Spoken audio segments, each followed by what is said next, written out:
They did not ask the civil society, as we, to say something. They want to create this environment of chaos, anarchy. When I was arrested, the prosecutor told me that he had the order to kill me.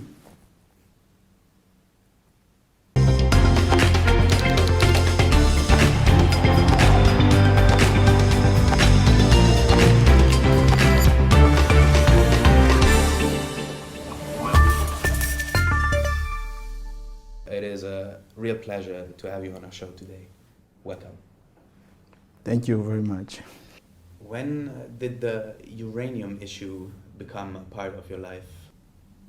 I was living in Lubumbashi, and Lubumbashi is not far from Shinkolobwe.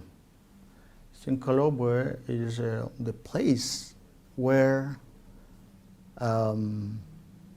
most uranium, Congolese uranium comes from.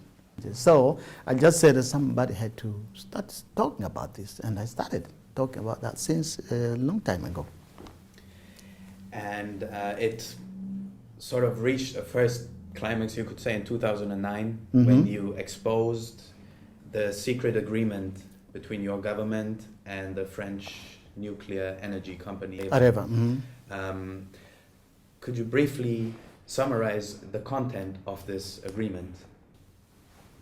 When I heard that Areva was coming to Congo to negotiate, I mean, not Areva only, the former president of France, Mr. Nicolas Sarkozy, and Anne Lauvergeon, who was the lady who was the head at that time, the head of Areva. When I heard that they came to Congo, and there were a lot of information that they were coming to sign an agreement to exploit uranium on all Congo's territory, including Shinkolobwe. This should be debated in the parliament. They did not ask the civil society, as we, to say something. We can't agree. Report. I issued a report. It was like a bomb.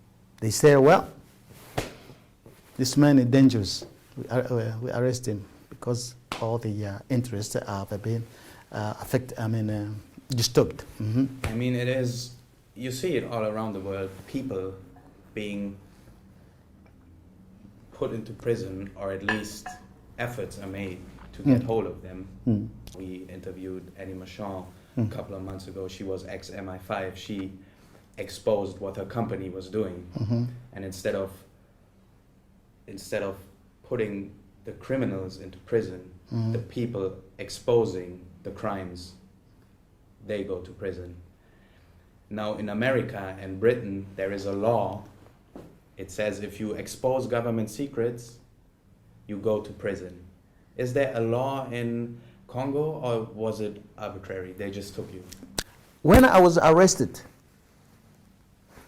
the prosecutor told me that he had the order to kill me. Talking about justice in the Congo is just wasting time, because it's a country without law. Those who are in power are exactly the out-of-law people. So no justice in Congo. Okay? So the only reason you could get out was through, I guess, Amnesty International played a huge part?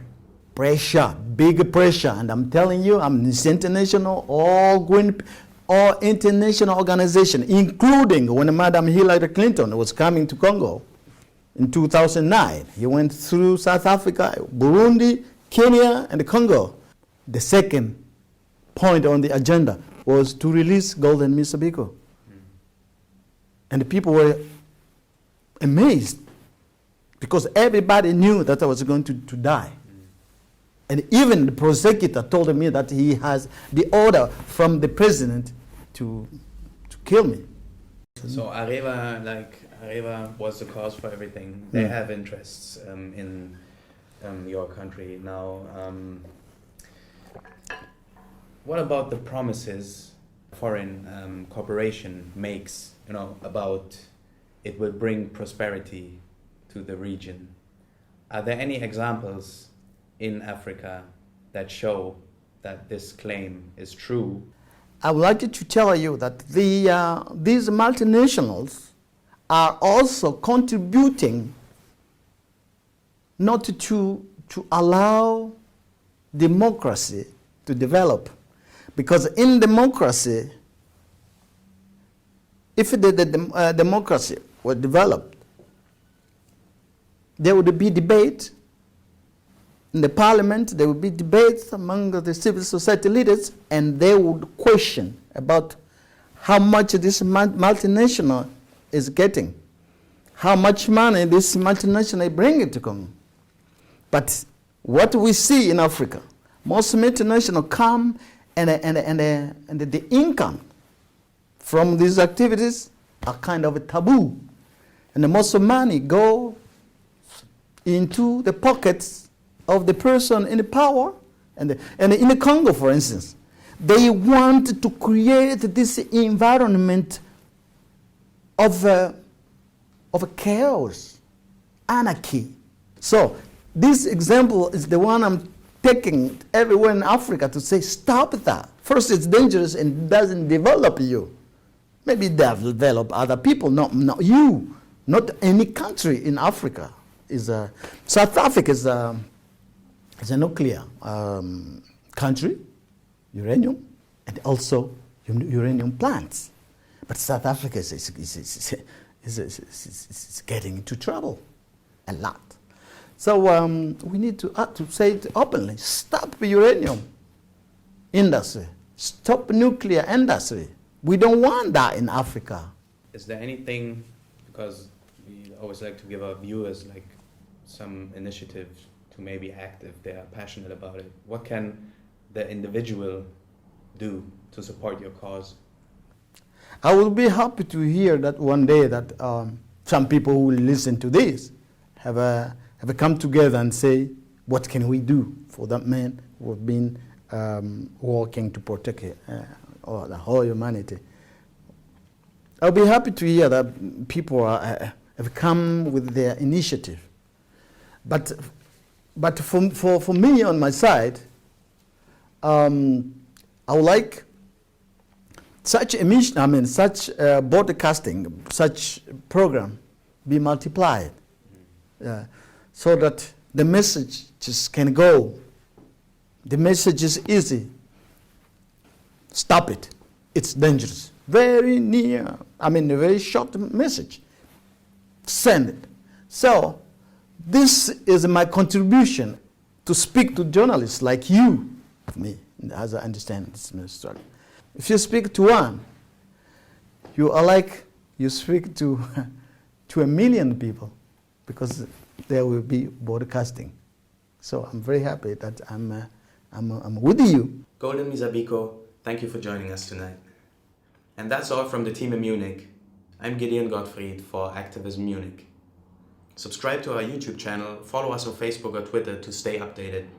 If you want to know more about the fight for uranium in Africa, watch the documentary Atomic Africa by Marcel Kolvenbach, released in 2013, starring, amongst others, Golden Misabiko, our guest tonight. The entire documentary is available on YouTube. Good night.